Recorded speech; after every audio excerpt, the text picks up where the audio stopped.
यह शायद चीन की सबसे सफल रीमेक फिल्मों में से एक है। 12 गुस्सैल लोग। बीजिंग के चाओयांग इलाके की एक इमारत में हत्या का मामला हुआ। लगभग 40 साल का एक व्यक्ति अपने घर में मरा हुआ मिला। गवाहों और सबूतों के आधार पर सभी को लगा कि हत्यारा उसका बेटा है, जो इलाके का मशहूर अमीर लड़का था। लेकिन कुछ समय बाद अदालत ने सबूतों की कमी बताकर केस बंद कर दिया। इसके बाद समाज में खूब बहस शुरू हो गई। मीडिया और कानून के छात्रों में भी इस केस को लेकर चर्चा होने लगी। बीजिंग के एक लॉ कॉलेज में इस केस पर नकली कोर्ट ट्रायल कराया गया। इसमें 12 छात्रों के माता पिता को जूरी बनाया गया। कोर्ट की सुनवाई सुनने के बाद शिक्षक ने उन 12 लोगों से कहा कि वे मिलकर फैसला करें। अंतिम फैसला तभी माना जाएगा जब सभी 12 लोग एक राय हों। इसके बाद सभी को एक कमरे में चर्चा के लिए भेजा गया। नंबर 1 को जूरी का प्रमुख बनाया गया। पहली वोटिंग में 11 लोगों ने अमीर लड़के को दोषी माना। सिर्फ नंबर 8 ने उसे निर्दोष कहा। बाकी लोगों को लगा कि नंबर 8 सिर्फ समय बर्बाद कर रहा है। सबको लगता था कि सारे सबूत उसी की तरफ इशारा करते हैं। इतना साफ मामला है, फिर चर्चा की क्या जरूरत। लेकिन नंबर 8 अमीर लड़के का पक्ष नहीं ले रहा था। वह सिर्फ मामले को अच्छे से समझना चाहता था। उसने कहा, हमें यहाँ इसी काम के लिए बुलाया गया है। बच्चों ने रात भर मेहनत करके यह केस तैयार किया है, तो हमें भी गंभीरता से चर्चा करनी चाहिए। लेकिन बाकी लोग बोले कि मामला बिल्कुल साफ है। तब नंबर 8 ने पूछा, आखिर एक 20 साल का लड़का अपने पिता को क्यों मारेगा? यह सुनकर नंबर 12 गुस्सा हो गया। उसने कहा, यह सब खराब परवरिश का नतीजा है। उसका असली पिता गांव का आदमी था और तलाकशुदा भी। ऐसा इंसान बच्चे को क्या अच्छी शिक्षा देगा? उसका सौतेला पिता भी गांव का ही था, जिसने 10 साल में गरीब से करोड़पति बनने तक का सफर तय किया। इतनी जल्दी अमीर बनने के लिए गलत काम तो किए ही होंगे। ऐसे लोगों के घर का लड़का हत्या करे, इसमें हैरानी क्या है? बात धीरे धीरे इलाके और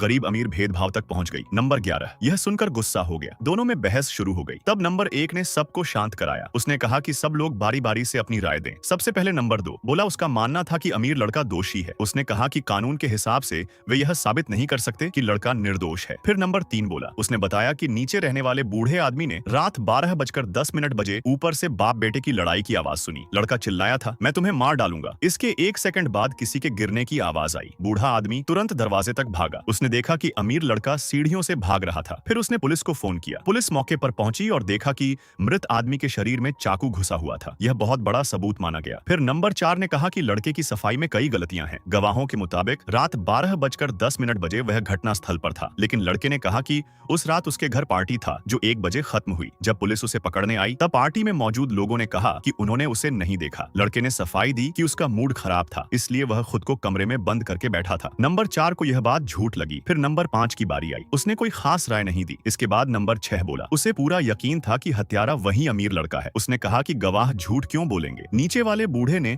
बाप बेटे की लड़ाई सुनी थी, शायद वही हत्या की वजह बनी। तब नंबर 8 ने जवाब दिया, हो सकता है